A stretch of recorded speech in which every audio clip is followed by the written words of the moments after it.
empezamos a hablar, quiero compartir algo y quiero irme directo. Empezamos la semana pasada hablando sobre este tema.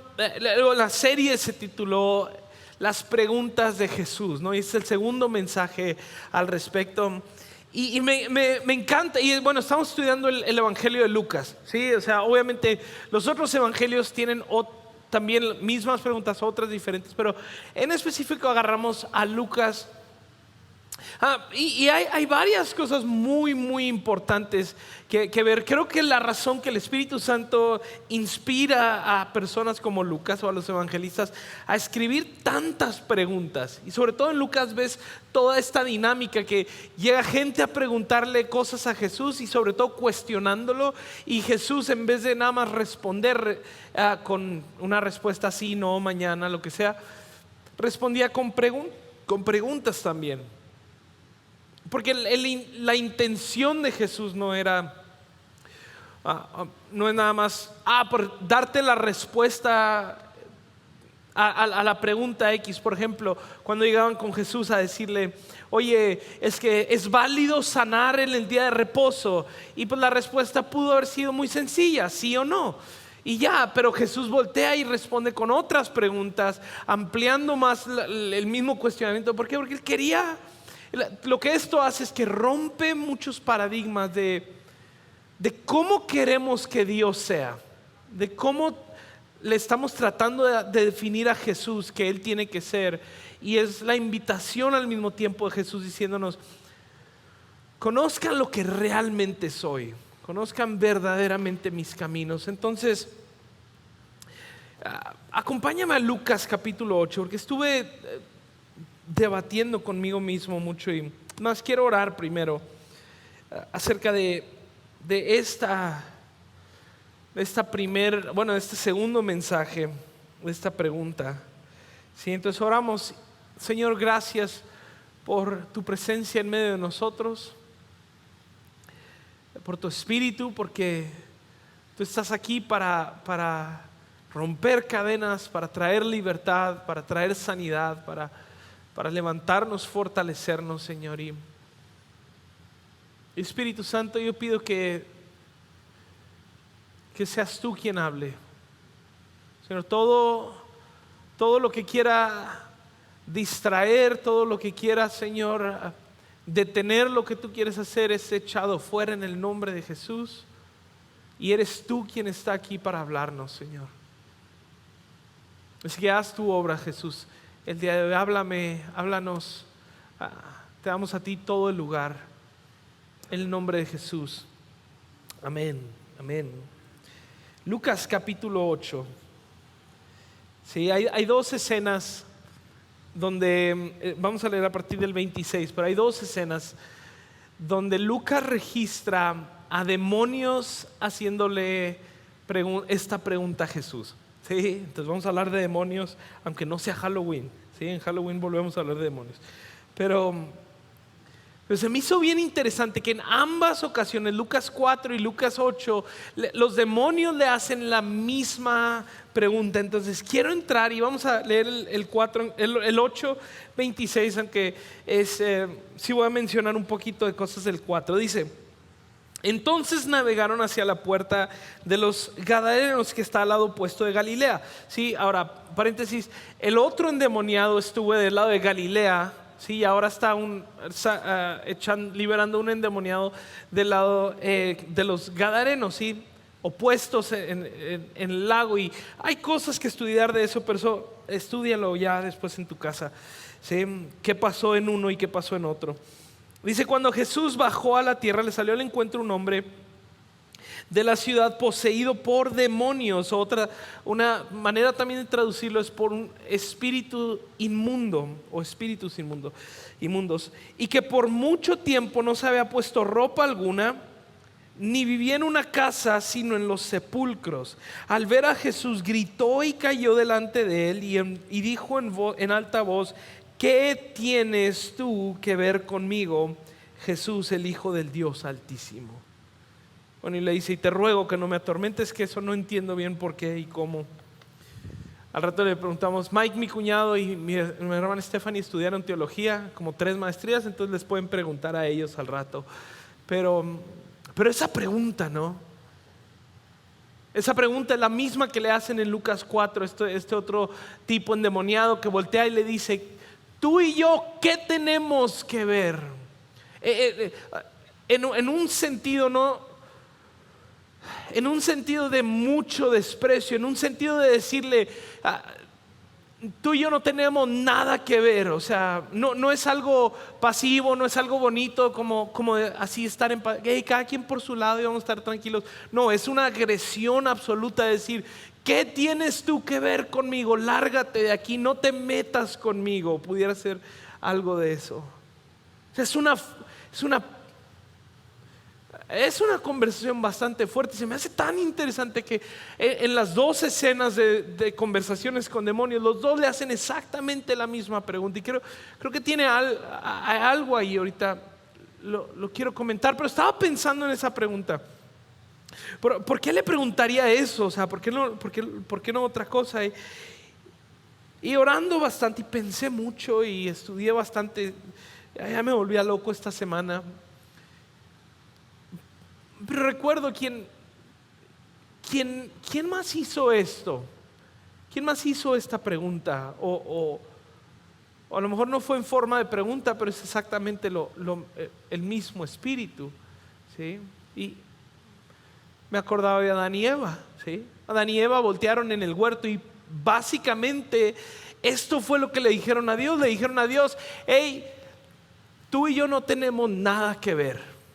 No, cuando leemos la historia de Adán y Eva y comen del fruto del conocimiento del bien y del mal, no es que Dios no quería que tuvieran conocimiento, era esta rebelión del ser humano de decirle a Dios, tú lárgate, tú hazte para allá, yo defino qué me gusta, qué es bueno, qué es malo, tú y yo no tenemos nada que ver. Y entonces ahí es donde este espíritu inmundo, como les digo que algunos lo traducen, toma control de la humanidad. La humanidad empieza a operar bajo este mismo espíritu de decirle a Dios, hazte para allá, no tenemos nada que ver. Ese es el espíritu Pablo a veces lo menciona como el espíritu del siglo, o algunos de los otros escritores del Nuevo Testamento usan la palabra mundo, ¿sí? ¿Qué tiene que ver un seguidor de Cristo con este mundo? ¿Sí? No. El mundo no tiene que ver con...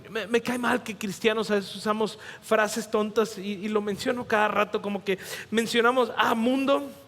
Y eso significa que ciertas cosas que te pones, ciertas cosas que comes, ir al cine, o cuándo te tatuaste, antes o después de empezar a ir a la iglesia, ¿sí? Eso define si eres mundano o no. No tiene nada que ver con eso. El espíritu de este siglo, de este mundo, es que ha volteado a gritarle a Dios, ¿tú qué tienes que ver conmigo? Por eso se me hace tan importante, o la razón que Lucas se le hace tan importante escribirlo 2 veces, ¿sí? Escribirlo en Lucas 4 y misma pregunta, ¿qué tienes que ver con nosotros? Y luego en Lucas 8, ¿qué tienes que ver con nosotros? Porque independientemente cómo se vea por fuera, le pasan ciertas cosas, uno lo tienen que atar, otro vive en los sepulcros, o sea, como sea que se vea, el espíritu es el mismo, es este espíritu que le dice a Dios, ¿qué tienes que ver con nosotros? Ahora, ¿qué es este espíritu? Porque la pregunta con la que Jesús responde, ¿sí? Siguiente, dice, y estaba atado con cadenas y grillos y bajo guardia, y a pesar de todo rompía las ataduras. Estoy leyendo versículo 29. Y era llevado por el demonio a los desiertos. Entonces Jesús le preguntó, ¿cómo te llamas? Y él respuesta, Legión. Ahora, vamos a quitarle un poquito lo hollywoodense a cuando hablamos de demonios y cosas así, ¿sí? Me acuerdo cuando estaba No voy a preguntar, no voy a decirles que levanten la mano quién vio el exorcismo de Emily Rose. ¿Se acuerdan de esa película? Yo cuando estaba en la universidad y sale la película, todos mis compañeros eran, la de Tista. Y pues ahí voy yo a verla porque pues todo el mundo estaba hablando con ella. Y honestamente me dio mucha risa.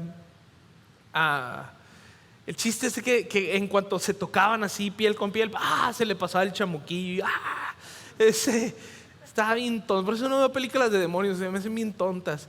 Me gusta más de zombies y cosas así. Esas me dan más miedo. Pero quiero quitarle lo hollywoodense cuando hablamos de demonios y cosas así, porque inclusive me ha tocado gente que lee pasajes así y llega y me dice, es que nos está dando la fórmula de cómo liberar demonios, y no es para nada ninguna fórmula. Lucas no está tratando de decirnos, miren, cuando vayan en la calle y se les presente un endemoniado, pregúntale su nombre. Por favor, no hagas eso, ¿sí? Los cristianos hemos cometido muchas burradas. Ahora no estoy diciendo que eso no es real, y hay ocasiones, y me ha tocado estar con gente así, pero no es una fórmula de cómo hacer eso. Lucas está abriendo un misterio impresionante. Ahora Lucas le está escribiendo a gente que entendería así inmediatamente lo que le está diciendo. Nosotros somos mexicanos, un poquito menos de 2000 años después estamos leyendo de cuando se escribió, estamos leyendo eso. Entonces es fácil malinterpretar, pero un griego, un judío, que a quien estaba destinada esta carta entendería. Legión es un término romano, ¿sí? Es un término que significa, es un grupo de miles de soldados que eran enviados a una ciudad a causar el mayor destrozo posible para demostrar el poder de Roma. Entonces, cuando Lucas está escribiendo eso, él sabe por qué está, o sea, es el Espíritu Santo, es lo que pasó. O sea, es Lucas recordándonos eso. O sea, hay mucho detrás de esto. O sea, el espíritu de este mundo es este espíritu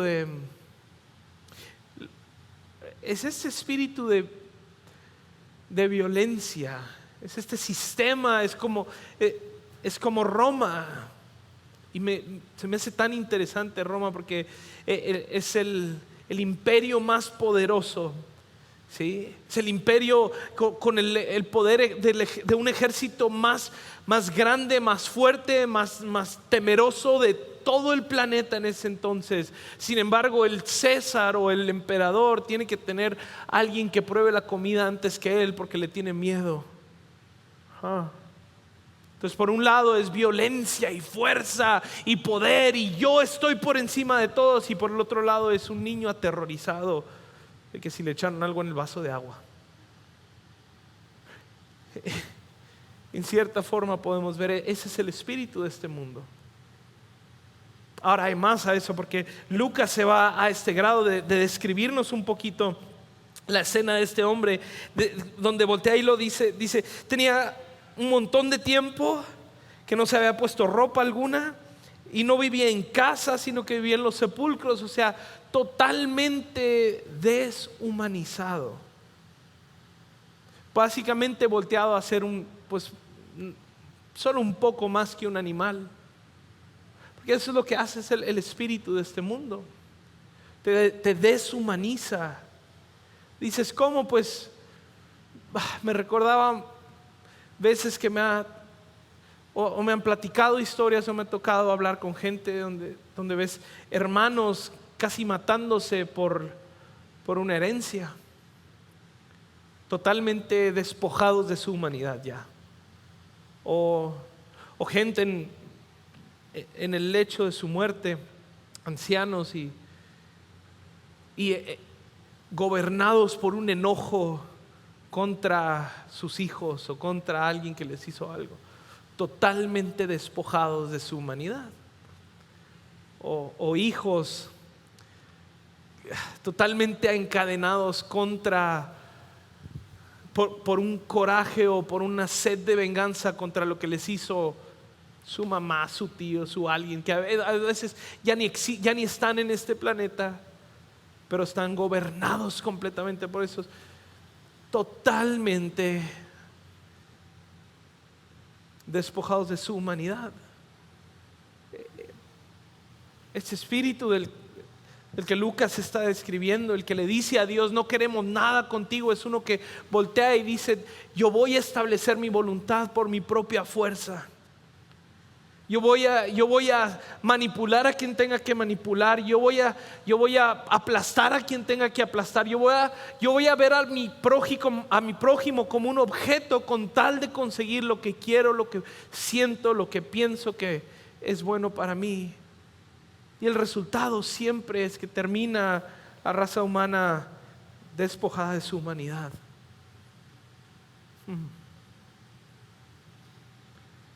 Pero este es precisamente el espíritu que Jesús vino a echar fuera. Ese es precisamente lo que vino Jesús a hacer. Y me encanta porque en la escena del capítulo 4, misma, o sea, otra persona endemoniada llega y voltea, y la gente voltea y dice: es que con qué autoridad, qué clase de autoridad tiene este hombre para echar fuera a los demonios así. Lo que Jesús vino a hacer, vino a echar fuera este espíritu inmundo que se ha adueñado de la raza humana, destruyendo a la raza humana. Y Él viene, ¿para qué? Precisamente para volver la humanidad a nosotros. Que dijo: donde está mi espíritu, ahí hay libertad. Libertad de las cadenas, libertad de los pecados, libertad de los afanes de poder y de ambición, y libertad de la ansiedad de querer ser reconocido por los demás o querer ser amado por otros, y llegando inclusive al punto de que hacemos de nuestro mismo cuerpo un objeto. O sea, hacernos libres de todo lo que este mundo ha querido usar para encadenarnos. Jesús vino a echar fuera este espíritu. Entonces el resultado es que voltea y le dice: ¿qué tenemos que ver? Tú y yo, ¿qué tenemos que ver? Nada. El espíritu de este mundo no tiene nada que ver con el espíritu de Cristo. Y nosotros hemos recibido el espíritu de Cristo. Hemos recibido no un espíritu de temor, lo describió así Pablo, sino un espíritu de adopción por el cual podemos clamar: Abba, Padre. Ya no funcionamos bajo el espíritu del imperio, bajo el espíritu de Roma. En la Biblia lo ves representado como Egipto, como Babilonia o como Roma. Es el mismo espíritu. Nosotros tenemos el espíritu de Cristo. Y ahora estaba orando y debatiendo bastante cómo cerrar este mensaje, porque por un lado pudiéramos, y es 100% válido, ¿no? Es un buen final voltear y decir: ahora nosotros que tenemos el espíritu de Cristo, nos toca ir y echar fuera el espíritu inmundo de nuestra tierra, ¿verdad? ¿Cómo? A través del espíritu de Cristo, a través de seguirlo a Él, a través de confiar en Él, a través de ir y mostrar a Cristo a este mundo. Y gloria a Dios por eso. Pero estaba orando y cuando leí esa parte en Lucas 4 que dice: ¿con qué autoridad? O más bien es como una exclamación: ¿qué autoridad tan grande tiene este que echa fuera a los demonios? Y orando, sé que el Señor quiere el día de hoy venir y traer libertad a muchos de los que estamos aquí. Que muchos volteamos y es como leía dice: estaba atado con cadenas y grillos y bajo guardia, y estaba totalmente, y dice, me encanta el detalle que da Lucas, que dice: ni vivía en una casa. Es como dije, encadenado, con grillos, que no sé qué son grillos. No habla de grillos como chapulines, sino era algún tipo de cadena, pero fuera de casa. Y dije, y sé que Jesús viene a volvernos a casa. Jesús viene a echar fuera, y Y creo que el Señor hoy quiere, y no estoy diciendo que estás endemoniado, por favor, no, no. Es como que, sáquenme el demonio a mí también. No, luego demonizamos todo y pobre diablo. Oía a un teólogo decir esto, dice, ni siquiera es un ser ontológico, o sea, ni siquiera llega a persona.